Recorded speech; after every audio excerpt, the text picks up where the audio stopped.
So Eddie Hearn has said that Dillian Whyte might be the front runner to face Anthony Joshua in January or early in 2023.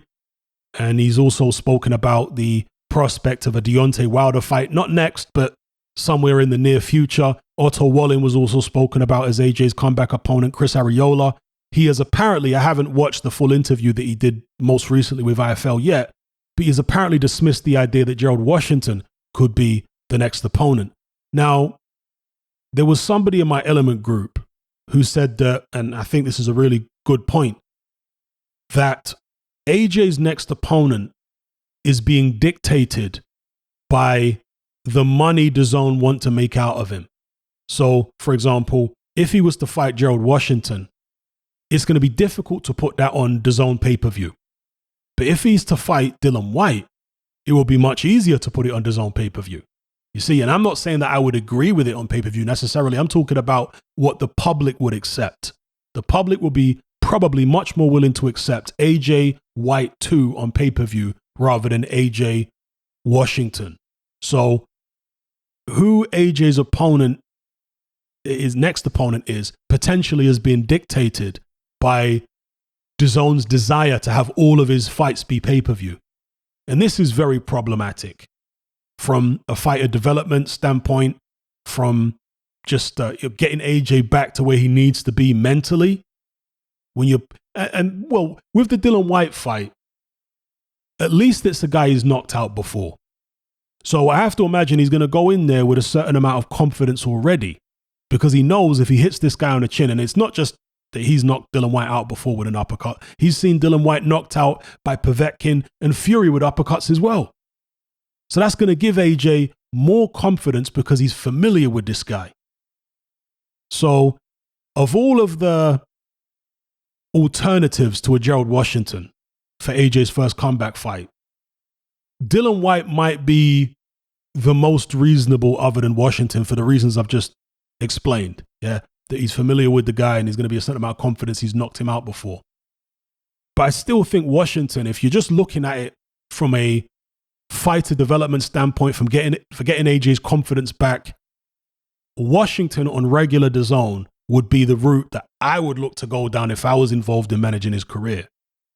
But as the individual, excuse me for forgetting who said it, in the Element group said, it may not be about that. The priority isn't necessarily the development and the restoration of AJ's confidence. That's not the priority. The priority is making sure his next fight is pay-per-view. You see it? So again, that is not having Anthony Joshua's best interests at heart and doing what's best for him in terms of enabling his recovery, enabling the recovery of his confidence and the building of his confidence. This is not the best way to do it, in my view, in terms of not fighting a Washington or somebody of that caliber. But a Dillian Whyte is probably the next best thing, because even though he's better than Gerald Washington, or at least used to be, not sure about now, and he is dangerous still with that big left hook. I mean, if he catches AJ with that big left hook, anything can happen. But you would have to imagine that AJ is going to be able to catch Dillian Whyte before Dillian Whyte catches him. And at this stage, I've said this in many videos previous, AJ's probably got a better chin of the two. And AJ isn't known for having a great chin. But I would trust AJ's chin now before I trust Dillian Whyte's. So it still seems like a favorable matchup for him. And potentially he could blow Dillian Whyte out. Potentially.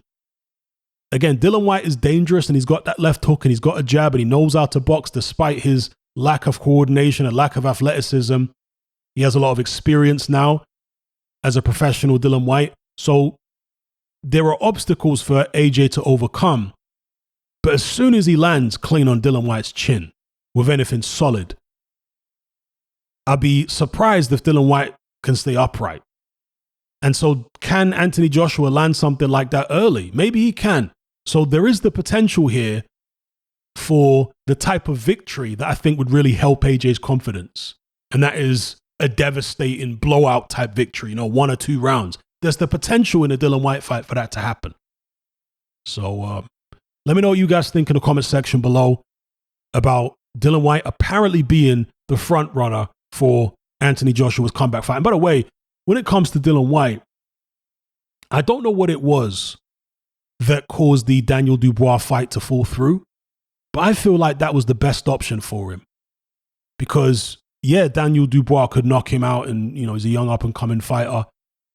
But that would probably be, in my mind, the best opportunity Dillian Whyte would ever get to win a world title. So it was a risk, if he wants to carry on boxing, worth taking. Fighting an Anthony Joshua, well, if you win, yeah, I guess you're back in the mix for a while, but are you really going to win a world title? When Usyk's got a belt, or Usyk's got 3 belts, Tyson Fury's already knocked you out in your last fight. Do you know what I mean? There doesn't seem to be, at least from my perspective, any realistic way for him to get a title off Fury or Usyk. But Daniel Dubois has never fought him before. Dubois is not as good as Usyk or Fury. Even though he's very powerful, he's still young, inexperienced, bit stiff, bit slow. Dillian Whyte, with the tricks that he's learned over the years, might be able to walk him onto a big shot or something.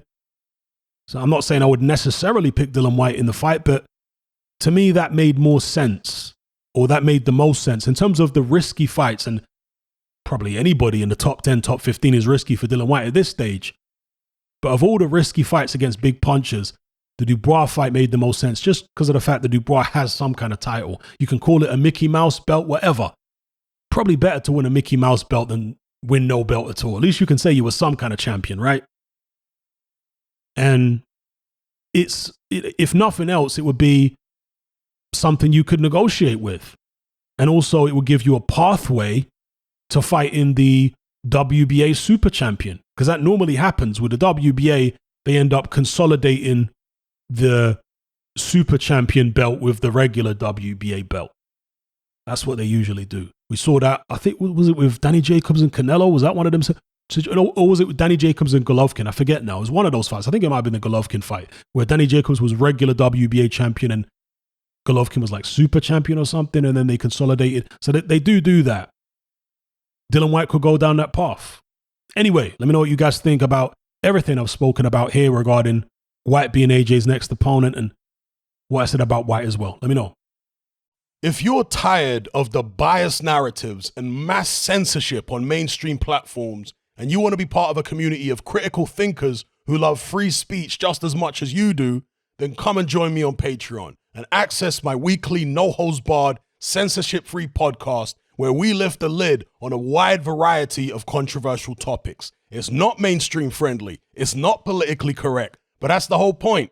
We dare to stand as a beacon of reason against an army of insanity. Just head on over to my Patreon page and select the tier called Hatman Hot Topics. You'll gain access to a minimum of 2 hours of exclusive content every single week, including podcasts, videos, interviews, live stream Q&As, as well as my popular Confessions of a Nightclub Bouncer series. Not to mention a vast back catalog of hundreds of hours of previous episodes. You can listen via the Patreon app with the option to download in high-quality MP3. We've also got an Element group where you can come and chat and hang out with myself and other members. Unlike Discord, it has full end-to-end encryption, it's decentralized, and it's 100% censorship-free. You can also send voice notes as well as much larger audio and video files than you can on Discord. So come and sign up on Patreon. There's no contract, there's no commitment, you can cancel at any time, and it's cheaper than a cup of coffee.